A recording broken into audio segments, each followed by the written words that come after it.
rin ako na magbabago ng desisyon si Alex na sa bandang huli, kami pa rin ang magkakatuluyan. Optimistic?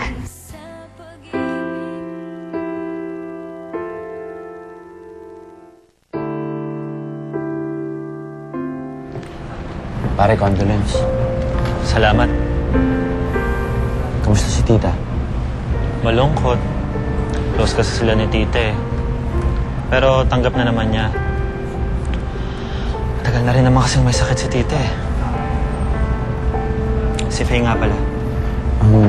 Tinext ko na kanina. Sabi ko, after ng trabaho niya, kung pwede siyang dumaan dito. Silipin ko lang ah.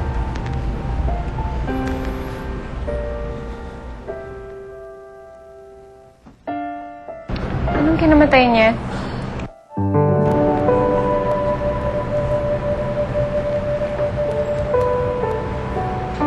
Tony?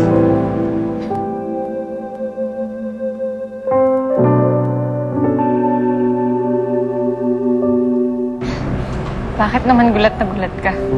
Para ka nakakita ng multo ah. Anong ginagawa mo dito? Tinext ka ba ni RJ?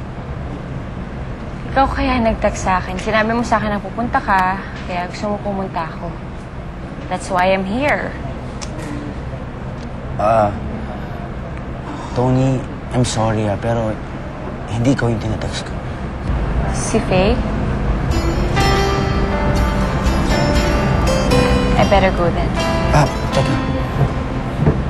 Don't leave me. I want you to stay.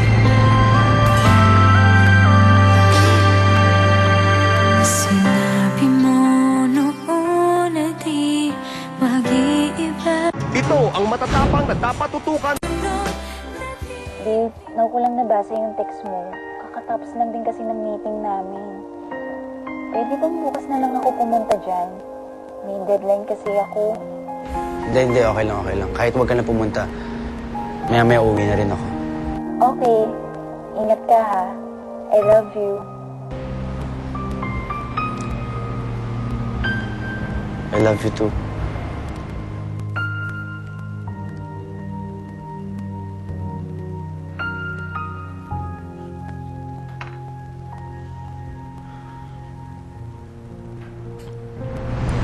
Nandito na si Alex.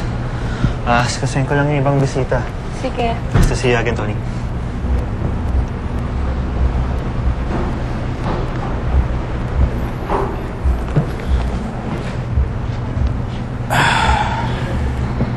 Nakausap mo na siya? Pupunta ba siya dito? Hindi na. Alam niya bang nandito ako? Hindi ko na rin pinaalam sa kanya. Kaibigan mo rin naman si RJ, so okay lang kahit makiramay ka. Tsaka, kahit naman sabihin ko sa kanya, wala namang issue yun.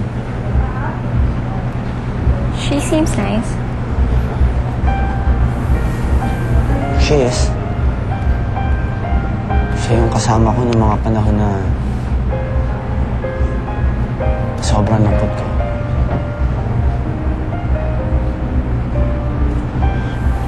Siya yung katulong ko para makabangon,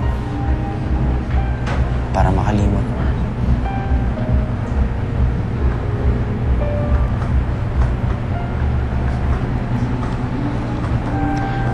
I'm glad you're happy now. Ikaw, kamusta ka? Dating someone or any boyfriend? Nasa States ako, nakikipag-date naman ako, pero hindi ko naman siniseryoso. Sadya lang na hindi ako naghahanap. Kasi umaasa pa rin ako nung sa pagbabalik ko,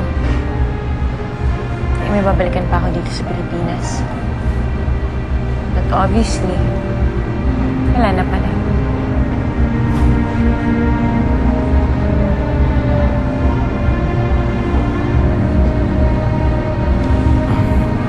Tony. I have to go.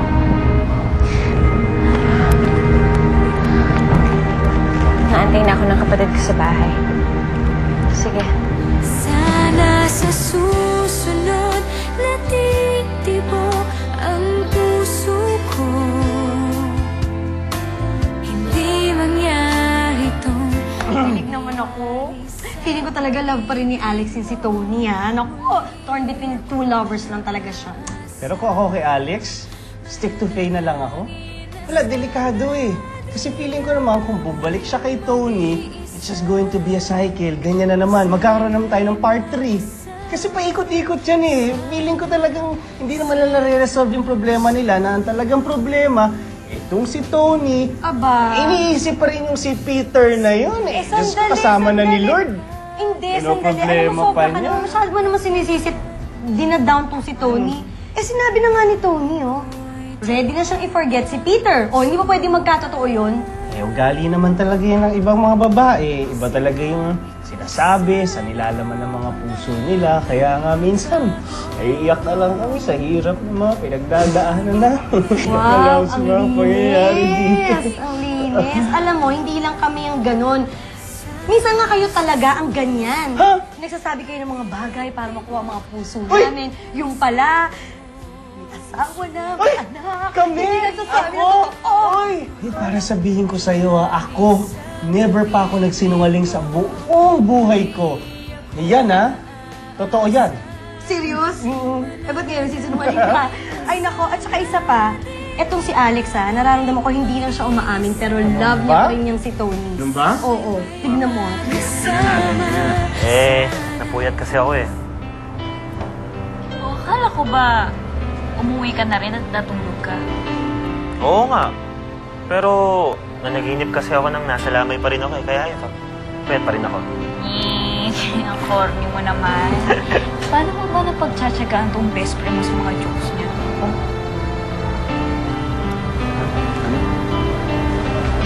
Okay ka lang ba?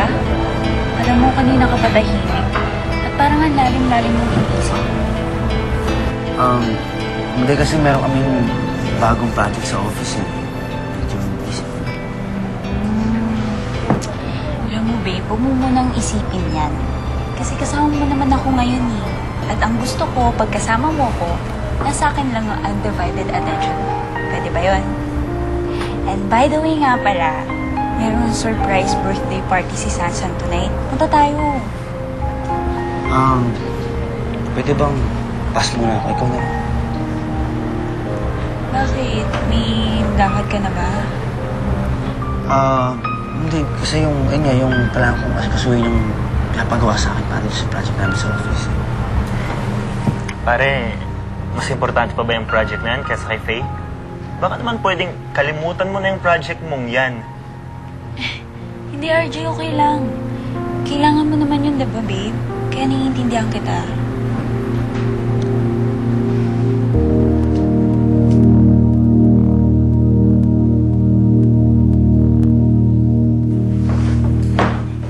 Ate, kanina motorcycle jacket to. Pwede sa akin na lang, ibibigay ko kay Jeff. Ay, akin na yan.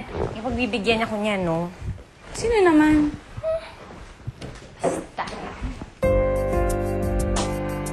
Naghahanap na ako ng buyer para doon sa motor ko. Tapos yung mga kuha kong pera doon, ang dadaan ko sa bibili kong kotse. Mabuti naman at gineva po na yung motor mo. Alam mo ba ang statistics ng mga bike accidents? Opo, alam ko. Kahit pa ulit-ulit na yung sinasabi sa akin. Ano ka ba? Kaya ako sinasabi yun dahil concern lang ako sa'yo. So, ibig mo sabihin, may feelings ka na rin para sa akin?